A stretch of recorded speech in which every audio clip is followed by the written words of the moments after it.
Class 10th का VVI मस्त important प्रश्न लेकर आए हैं, जो कल परीक्षा में सवाल में छपा हुआ दिखाई देगा। तो सभी छात्र एवं छात्राएं इस प्रश्न को पढ़कर जाएंगे और 2-3 वीडियो और हमने डाल चुके हैं, उस वीडियो भी देख लेंगे, उस प्रश्न भी देख लेंगे, ताकि कल एग्जाम में हमें छपा हुआ दिखाई देगा। तो देखते हैं पहला प्रश्न क्या है।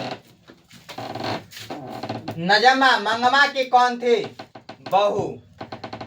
नजमा मंगमा की कौन थी? बहू। 3 बेटे 2 वक्त की रोटी, एक माँ। किस कहानी की पंक्ति है? धरती कब तक घूमेगी। 3 बेटे 2 वक्त की रोटी, एक माँ। किस कहानी की पंक्ति है? धरती कब तक घूमेगी। अब देखो, माँ बेचारी घर की सर्वस्वी मालिक थी। अब वह बूढ़ी हो गई, 3 बेटे के पाल पोस कर सियान कर दे, कमाने खाने लायक कर दे। वही बेटा बुढ़ापा में उसने माँ को रोटी नहीं देती है, 2 वक्त के लिए माँ तरसती है। तो इस पर विचार आया, जब नीक लगे मेहरारू तब बाउर लगे माई। जब नीक लगे मेहरारू तब बाउर लगे माई, तब बुझ लिहा तू बेटा ना अब हो गई ला कसाई। तब बुझ लिहा तू बेटा ना अब हो गला कसाई। मानत होई कि माई से गलती बुला जाइत होई, मानत होई कि माई से गलती बुला जाइत होई। तो ओकरा समझे खातिर बहू और बेटा को भी तो फर्ज होला ना। जवन माई 9 महीना कोख में पीड़ा सहेली, वही माई 2 वक्त की रोटी खातिर तरसेली। वही माई 2 वक्त की रोटी खातिर तरसेली। चलो, अब तीसरा प्रश्न ये है कि I want that girls admitted now. किसने कहा? बड़े डॉक्टर ने। I want that girls admitted now. किसने कहा? बड़े डॉक्टर ने। शंभू महाराज बिरजू महाराज के कौन थे? चाचा। शंभू महाराज बिरजू महाराज के कौन थे? चाचा। जित जित में मैं निरखत हूँ, पाठ सहित के विधा है साक्षात्कार। जित जित में मैं निरखत हूँ, किस पाठ के विधा है? साक्षात्कार। हमने जब किताब पढ़ा रहे होंगे तो उस समय बता दे कि जब कोई व्यक्ति जीत कर आता है तो उसमें कुछ अलग ही निखार आता है, निखार अलग ही आता है, तो वह साक्षात्कार। बहादुर के बाप कहाँ मारा गया था? युद्ध में। बहादुर के बाप कहाँ मारा गया था? युद्ध में। निराला के साहित्य साधना के रचनाकार कौन है? रामविलास शर्मा। रोन नदी के किनारे बसे शहर का नाम? अभिनयो। प्लेटो और कांट थे महान एक दार्शनिक।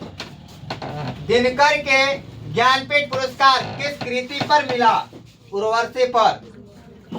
मछली के लिए मसाला कौन पीस रही थी? माँ। 4 सप्तक के संपादक कौन थे? प्रयोगवाद के कवि आ गए। जनतंत्र का जन्म शीर्षक कविता के कवि का क्या नाम है? रामधारी सिंह दिनकर। अगर युग पूछेगा तो छायावाद युग। अगर युग पूछेगा कि रामधारी सिंह दिनकर किस युग के कवि हैं, तो छायावाद युग। क्योंकि जब राम जी वनवास गए थे तो कहीं देखकर, छाया देखकर उन्होंने विश्राम करने लगे। यह ट्रिक है, तो छायावाद युग हो गया। आराम जी रामधारी सिंह दिनकर। मेरे बिना तुम प्रभु कविता का हिंदी रूपांतरण कौन किया? धर्मवीर भारती ने। मेरे बिना तुम प्रभु कविता का हिंदी रूपांतरण कौन किया? धर्मवीर भारती। मछली कहानी में किस वर्ग की जीवन वर्णित है? मध्यम वर्ग। मछली कहानी में किस वर्ग के जीवन वर्णित है? मध्यम वर्ग। अब हमने व्याकरण देख लेते हैं। व्याकरण में है, पहला चैप्टर से अगर प्रश्न में आएगा तो पूछेगा कि वर्ण, कुल वर्ण, हिंदी में कुल वर्णों की संख्या कितना है? 52। हिंदी में कुल वर्णों की संख्या कितना है? 52। उसके बाद पूछेगा कि जिसमें स्वर की संख्या कितनी है? 11। स्पर्श व्यंजन कितने हैं? 25। अब वहां से न पूछकर अगर ये पूछ देगा, अभी इंटर की एग्जाम ही पढ़ा जिसमें प्रश्न ऐसे हमने व्याकरण करा दिए ताकि पूरे पूरे लड़ गया। तो उसमें पूछा था कि उस व्यंजन कितने हैं? 4। अंतःस्थ व्यंजन भी पूछे तो 4 ही मारना है, उस व्यंजन भी पूछे तो 4 ही, लेकिन स्पर्श व्यंजन पूछेगा तो कितना मारना है? 25। स्पर्श व्यंजन अयोगवा 2 गो, अयोगवा कितने हैं? 2। अब उसके बाद है ये पूछेगा कि वह वर्ण के कितने भेद होते हैं? 2 भेद, स्वर वर्ण और व्यंजन वर्ण। स्वर वर्ण के कितने भेद होते हैं? 2 भेद, ह्रस्व स्वर और दीर्घ स्वर। व्यंजन वर्ण के कितने भेद होते हैं? 3 भेद, अंतःस्थ, ऊष्म व्यंजन और स्पर्श व्यंजन। उसके बाद ये पूछेगा कि संयुक्त व्यंजन कितने हैं? 4, छ, त्र, स्र और ज्ञ। छ, त्र, स्र और ज्ञ। प्रत्येक वर्ग का पहला, तीसरा, पांचवा वर्ण है अल्पप्राण, तब बाबू महाप्राण, दूसरा और चौथा, दूसरा चौथा महाप्राण हो गया। अब इसमें ये पूछेगा कि घोष और अघोष, तब पहला दूसरा के अघोष और तीसरा चौथा पांचवा के घोष व्यंजन बोलेंगे, यानी 345। अब 12 याद कर ले रहेंगे, एक में 135 और 224। 135 को अल्पप्राण और 24 को महाप्राण, 345 को घोष और 12 को अघोष। जिस स्वर के उच्चारण में 2 मात्रा लगे उसे दीर्घ, और जिसमें 1 मात्रा लगे उसे काची स्वर बोले। वचन के कितने भेद? 2 भेद।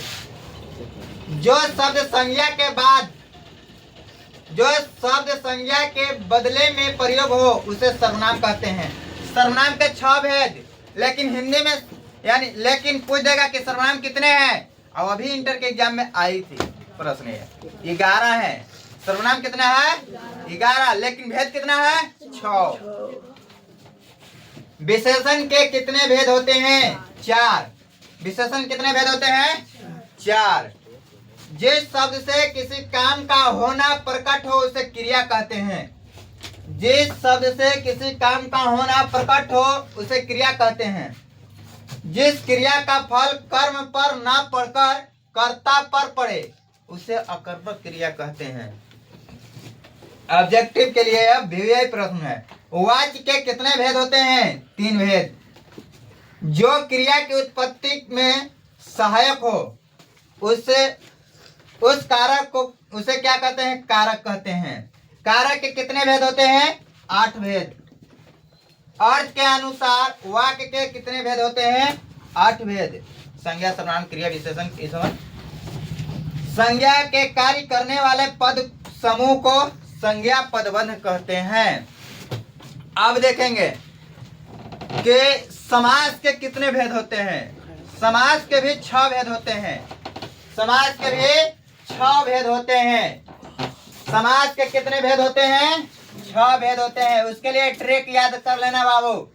द्विआद्य अब तक, द्विआद्य अब तक, द्विआद्य अब तक।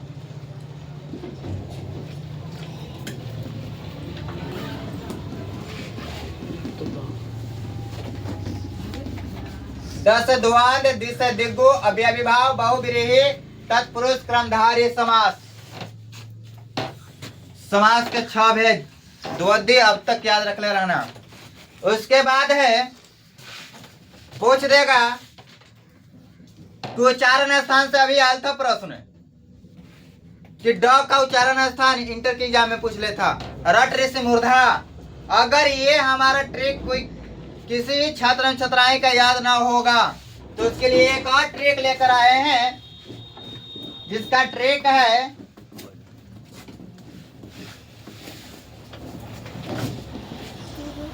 KTMDON, बस इतना ही ट्रिक है। के से कंठ, टी से तालू, एम से मूर्धा,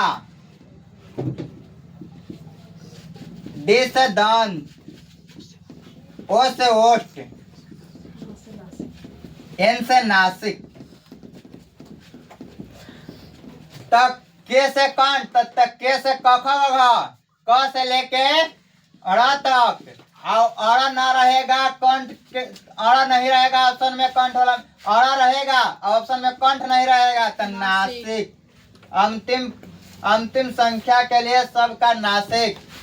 टी से तालु तो टी के च से कर दो। तो दूसरा स्थान हमने एक वीडियो में बता दी है कि क के एक स्थान देना, च के दो, तो दूसरा पर तालु, तो टी से तालु। तीसरा के हम नाम दिए तीन पर आता है ट, तो ट वाला को एम यहाँ रिलेटेड कर दिए। 3 के एम से मूर्धा। 4 को यानी त थ ध ध, तो 4 को डी से, डी के रिलेट कर दिए दंत। और 5वां को प, तो 5 को ओ से, तो ओ से ओष्ठ, तो पवा वहा के पूरा। अब बाकी बचा हुआ शब्द सबके लास्ट नासिक। अब ओकरो से आगे पूछेगा तो KTKODO, KTKODO, KTKODO।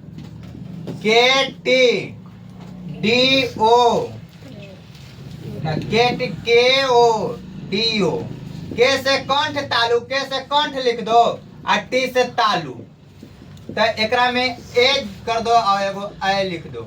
आ के से कंठ, ओ से ओष्ठ, कंठोष्ठ हो गया, तब ओ और औ। आ डी ओ से दंतोष्ठ, तो ओ हो गया। डी से दंत, ओ से ओष्ठ, दंतोष्ठ। अब यहाँ से उच्चारण था, इससे बेसी नहीं पूछेगा। और बाकी जो देखना होगा व्याकरण का, तो 3 या 4 वीडियो ऐसे अपलोड कर दिए हैं जो पूरा व्याकरण तुम लोग मिल जाएगा। वहाँ से एक भी प्रश्न छूटने के बाद नहीं है। तो ऐसे प्रश्न और ऐसे पढ़ाई से जुड़ने के लिए हमसे एक बार अवश्य जुड़े।